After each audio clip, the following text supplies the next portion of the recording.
안녕하십니까. 사회복지과 이재환입니다. 제13주차 2차시 강의 주제는 장애인 복지 정책에 관한 내용입니다. 이번 시간에 다룰 장애인 복지 정책의 내용은 소득보장 정책을 비롯하여 의료보장, 주거, 교육, 고용정책 등에 대해 살펴보도록 하겠습니다. 먼저 소득보장 정책은 사회보장 정책의 하위 개념으로 장애인의 소득을 일정 수준 이상으로 유지시켜주는 제도라고 할 수 있겠습니다. 특히 장단기 실업과 관련된 위험을 완화시키고 사회 불안을 사전에 예방함과 동시에 소득 재분배를 통해 공평한 사회로 나아가기 위한 제도를 소득보장 정책이라고 할 수 있겠습니다. 장애인 소득보장 정책은 크게 비용을 지원하는 직접적인 형태의 소득보장 정책과 세제 혜택을 제공하는 등의 간접적인 소득보장 정책이 있습니다. 일반적으로 장애인은 비장애인에 비하여 장기간의 치료와 재활이 필요하기 때문에 의료비 부담이 클 수밖에 없습니다. 의료보장 정책 역시 의료비나 검사비, 진단비, 출산비용, 수술비 지원 등 직접적인 지원이 이루어지는 것이 있고 장애인 보조기기 지원이라든가 발달 재활이나 언어 발달 지원과 같은 의료 재활 서비스를 확대해 나가는 것, 그리고 의료 재활 시설의 설치 운영 등이 의료보장 정책의 대표적인 예라고 할 수 있겠습니다.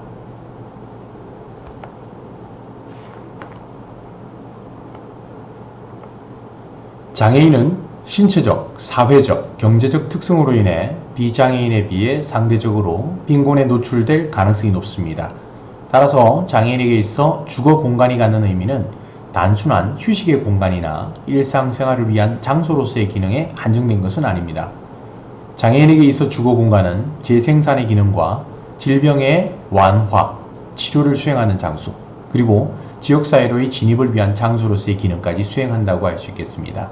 따라서 장애인에게 있어서의 주거 공간은 장애인권적 측면에서 매우 중요한 의미를 지닌다고 하겠습니다. 이러한 장애인 주거복지 사업에는 주로 영구임대주택이라든가 공공임대주택이라든가 전세자금 융자 혹은 월세 지원, 주택개조사업 등이 있습니다.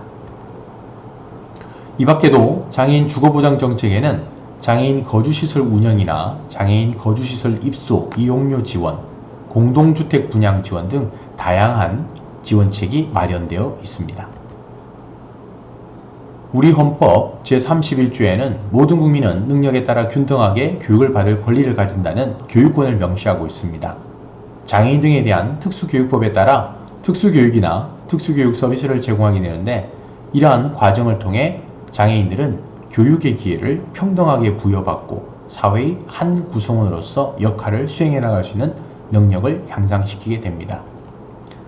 특수교육을 통한 지원 내용을 살펴보면 장애인 자녀 교육비 지원이나 장애 영유아 무상 보육료 지원, 특수교육 보조인력 배치, 병원 학교 설치 운영, 특수교육 지원센터 전담 인력 배치 등 다양한 형태로 지원이 이루어지고 있습니다.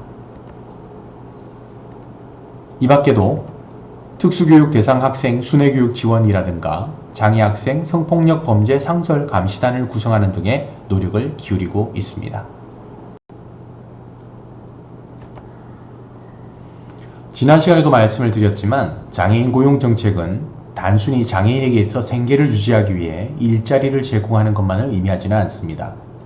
여기에다 소득이 있는 직업을 갖게 함으로써 비장애인과 동등하게 사회활동에 참여할 수 있는 기회를 제공하는 역할과 근로능력이 취약한 장애인에게 직업훈련을 통한 사회적 재활을 도모하는 것까지 포함하고 있습니다. 이러한 장애인 고용 정책에는 의무고용제와 같은 일반 고용이 있고 보호자급장이나 근로사업장, 장애인 직업적응훈련시설 지원 등과 같은 보호고용으로 구분할 수 있습니다. 2019년 현재 국가나 지방자치단체 그리고 상시근로자 50명 이상을 고용하는 사업주가 의무고용의 대상이 됩니다. 장애인 의무고용률 현황을 살펴보면 국가 및 지방자치단체의 공무원과 공기업, 준정부기관, 그리고 기타 공공기관 및 지방공기업의 경우에는 3.4%를, 민간사업주는 3.1%를, 그리고 국가 및 지방자치단체에서 공무원이 아닌 근로자의 경우 3.4%를 의무 채용하도록 하고 있습니다.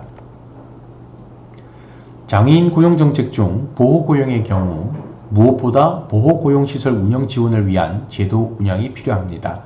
특히 장애인 생산품을 판매하는 시설의 경우 공공기관 물품의 우선 발주라든가 우선 구매를 비롯하여 정부의 재정 지원 확대, 그리고 시설과 전문 인력의 확보 등이 무엇보다 중요한 정책의 성공 요인이라고 할 수 있겠습니다. 이 밖에도 장애인에게 있어 사회통합과 참여를 실현할 수 있도록 지원해주는 핵심적인 부분이 바로 이동권과 정보 접근권이라고 할 수 있겠습니다. 인간의 기본적인 삶의 질을 결정하는 중요한 부분 중 하나이기 때문입니다. 이동권이나 정보에 대한 접근의 제약은 사회적 분리를 초래하게 되고, 이를 해결하기 위한 방안이 곧 장애인 활동 지원 제도와 같은 정책이라고 할 수 있겠습니다. 장애인의 접근성을 보장하기 위한 정책에는 장애인, 노인, 임산부 등의 편의증진 보장에 관한 법률에 따른 장애인 편의시설 설치에 대한 부분과 장애인과 비장애인의 사회통합을 도모하는 일체의 노력을 의미하는 장애인 정보화 등도 주요한 정책 가운데 하나라고 할 수 있겠습니다. 이상으로 장애인 복지 정책에 관한 내용이었습니다. 감사합니다.